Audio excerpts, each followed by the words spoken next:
సిద్దిపేట జిల్లా ఉస్నాబాద్ చేపల మార్కెట్లో ప్రపంచ మత్స్యకార దినోత్సవాన్ని ముద్రాజ్ పోరాట సమితి రాష్ట్ర కార్యదర్శి జనవేని శ్రీనివాస్ ముద్రాజ్ ఆధ్వర్యంలో ఘనంగా నిర్వహించారు.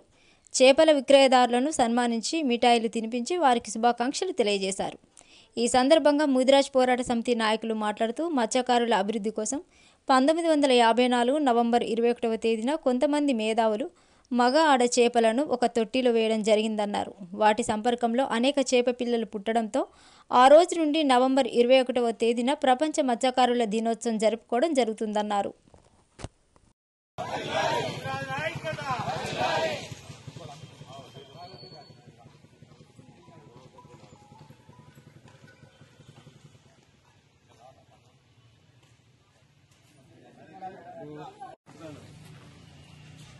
జై ముద్రాజ్, జై ముద్రాజ్, ముద్రాజుల ఐక్యత, ముద్రాజుల ఐక్యత,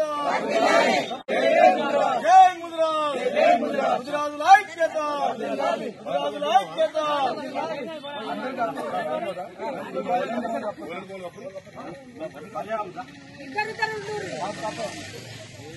జై ముద్రాజ్, జై ముద్రాజ్, జై ముద్రాజ్.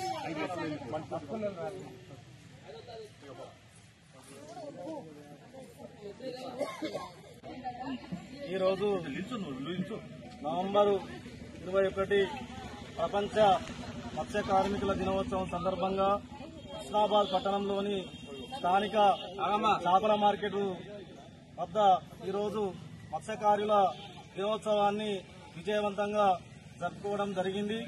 ఈ సందర్భంగా నవంబర్ 21, 1954 సంవత్సరంలో మత్స్యకారులు ఏ విధంగా అభివృద్ధి చెందాలి, మత్స్య కార్మికులు ఏ విధంగా పనిచేసుకుంటూ జీవించాలనే విధానంతో అప్పుడున్నటువంటి మేధావి వర్గం 2 మగ ఆడ చేప పిల్లలను తీసుకుని ఒక సంబంధించినటువంటి ఒక నీటి తొట్టెలో వేసి అవి ఏ విధంగానైతే సంపదను సృష్టిస్తాయనే విధానాన్ని తీసుకుని 1954 సంవత్సరంలో ఆ చేప పిల్లలను ఒకే దానిలో వేయడం, మగజాతి ఆడజాతిని వేయడం వల్ల ఆ సంపర్కం జరిగిన తర్వాత ఈ చేప పిల్లలు అనేటివి పుట్టడం జరిగినది.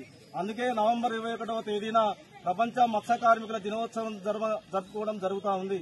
ఈ సందర్భంగా తెలంగాణ ముద్రాజ్ పోరాట సమితి ఆధ్వర్యంలో మరియు రాష్ట్ర కార్యదర్శి మన జనవేని శ్రీనివాస్ గారి ఆధ్వర్యంలో ఈరోజు ప్రపంచ మత్స్య కార్మికుల దినోత్సవాన్ని విజయవంతంగా జరుపుకోవడం జరుగుతుంది. జై ముద్రాజ్, ముద్రాజుల ఐక్యత, ప్రపంచ మత్స్య కార్మికుల ఐక్యత.